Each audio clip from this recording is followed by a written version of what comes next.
মধ্যপ্রাচ্যে প্রায় ৪০ দিনের রক্তক্ষয়ী সংঘাত দেখেছে বিশ্ব।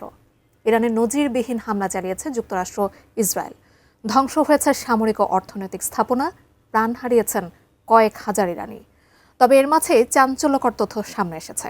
মার্কিন সংবাদ মাধ্যম দ্য ওয়াল স্ট্রিট জার্নাল বলছে, শুধু যুক্তরাষ্ট্র ইসরায়েল নয়, ইরানে হামলা চালিয়েছে প্রতিবেশী এক মুসলিম দেশও। বিস্তারিত জানাচ্ছেন সাদিয়া সিদ্দিকা।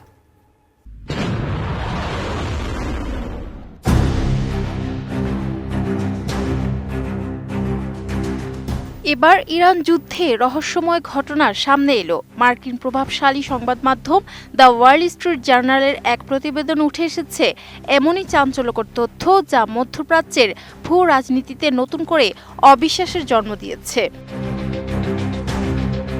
প্রতিবেদনে বলা হয়, এই সংঘাতের কেন্দ্রবিন্দুতে ছিল আবুধাবির টিকে থাকার লড়াই। আমিরাতের জনপদ ও জ্বালানি অবকাঠামো লক্ষ্য করে ইরানের প্রায় প্রতিদিনের ড্রোন ও মিসাইল হামলার জবাবে এই গোপন সামরিক ক্যাম্পেইন শুরু করে মধ্যপ্রাচ্যের এই দেশটি। চমকপ্রদ তথ্য হলো, চলমান এই যুদ্ধে ইসরায়েলের চেয়েও কয়েক গুণ বেশি হামলার শিকার হয়েছে সংযুক্ত আরব আমিরাত। আর পাল্টা জবাবে ইরানের স্থাপনাগুলোতেও হামলা চালায় আরব আমিরাত, এমনটাই বলছে মার্কিন এই সংবাদ মাধ্যমটি। নতুন বাংলাদেশ গড়তে এলো জুলফিকার স্টিল। জুলফিকার স্টিল।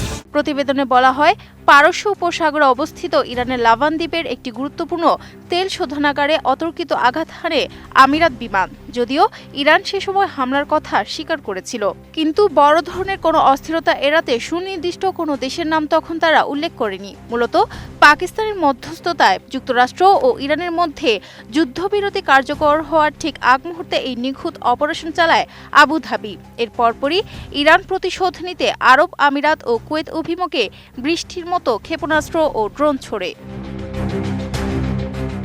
তবে এই যুদ্ধে আকাশপথে আরব আমিরাতের অদৃশ্য রক্ষাকবচ হিসেবে আবির্ভূত হয়েছে ইসরায়েলের তৈরি আয়রন ডোম।